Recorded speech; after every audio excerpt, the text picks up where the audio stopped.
यह लड़का डॉल्फिन को खिलाने के लिए एक छोटी मछली पानी में फेंकता है, लेकिन डॉल्फिन मछली को खाती नहीं बल्कि वापस लड़के को सौंप देती है। लड़का उसे खाने का इशारा करता है तो डॉल्फिन ने सिर हिलाकर अपना मुंह खोल दिया था, जिससे लड़का घबराता हुआ मछली को उसके मुंह के अंदर डाल देता है, जिससे डॉल्फिन खुशी से पानी को उछालने लगी थी। जब कोई नहीं देख रहा था तो लड़का डॉल्फिन को छूने के लिए धीरे से हाथ बढ़ाता है और डॉल्फिन भी उसको छूकर आनंद हो उठी थी। जब लड़का वहाँ से जाने लगा तो डॉल्फिन उदास हो जाती है, क्योंकि वो लड़के को बहुत पसंद करती थी। दरअसल एक दिन पहले जब लड़का एक्वेरियम में चुपके से घुसा था तो पहली बार अचानक डॉल्फिन को नजदीक से देखकर डर गया था, और जब भागने लगा तो जिज्ञासावश रुककर कांच के पास डॉल्फिन को देखने लगता है, जिससे वो आकर्षित होकर अगले दिन एक्वेरियम में शो देखने पहुंच गया था। लेकिन डॉल्फिन वहां पर नहीं थी, क्योंकि वो बहुत हिंसक थी जिसको कोई नहीं संभाल सकता था। लड़का निराश होकर जब हारमोनिका बजाने लगता है तो उसे सुनकर डॉल्फिन खुश हो जाती है। वो तैरकर लड़के के पास आती है, जिससे उत्साहित होकर लड़का रात को चुपके से एक्वेरियम में घुसकर हारमोनिका बजाने लगा था। डॉल्फिन उसकी धुन से आकर्षित होकर कूदने लगती है, लेकिन तभी गार्ड के जागने से जब लड़का भागने लगा तो वो फिसलकर पूल में गिर जाता है और बेहोश होने से पानी में डूबने लगा था। तभी बड़ी डॉल्फिन मुंह खोलकर लड़के को पकड़ लेती है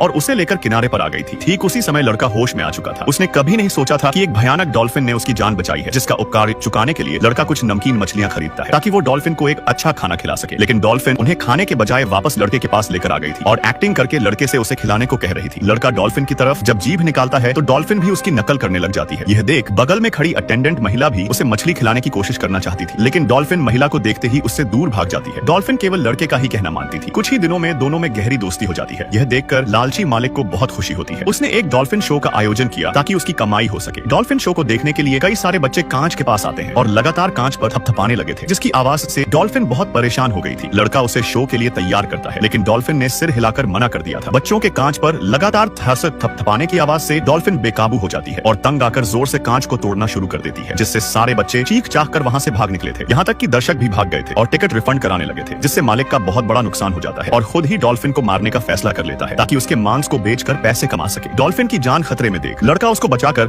वापस समंदर में छोड़ने का फैसला कर लेता है। ड्राइवर पहले से ही नीच मालिक से नफरत करता था, इसलिए वो लड़के की मदद करने के लिए तुरंत राजी हो जाता है। दोनों ने क्रेन लाकर डॉल्फिन को बड़ी मेहनत से ट्रक पर चढ़ा दिया था। इसके बाद वो लोग समंदर की ओर चल पड़े थे, लेकिन लंबे समय तक पानी से दूर रहने पर डॉल्फिन का शरीर सूखने लगा था। पूरे रास्ते में लड़का उसको सहलाता और दिलासा देता रहता है। आखिरकार वो जल्द ही समंदर किनारे पहुंच जाते हैं, लेकिन तभी लालची मालिक भी वहां पर आ गए थे और डॉल्फिन को खींचने की कोशिश करते हैं, लेकिन ड्राइवर ने गाड़ी को सीधा समंदर में ले जाकर डॉल्फिन को खुला छोड़ दिया था, जिसमें डॉल्फिन धीरे धीरे तैरकर दूर जा रही थी। लड़का तेजी से दौड़कर डॉल्फिन को इशारा करता है और किनारे पर आकर डॉल्फिन से अंतिम विदाई लेता है। लड़का अपना दुख दबाकर चट्टान पर चढ़ गया था और इशारा करने लगा था। उसके इशारों को डॉल्फिन समझ जाती है और पानी से छलांग लगा देती है। यह नजारा देख मालिक तो दंग रह गया था और पछतावा होने लगा था कि वो इतने प्यारे जानवर को मारने वाला था। वो अब समझ चुका था कि असल में जानवर डरावने नहीं होते बल्कि इंसान होते हैं।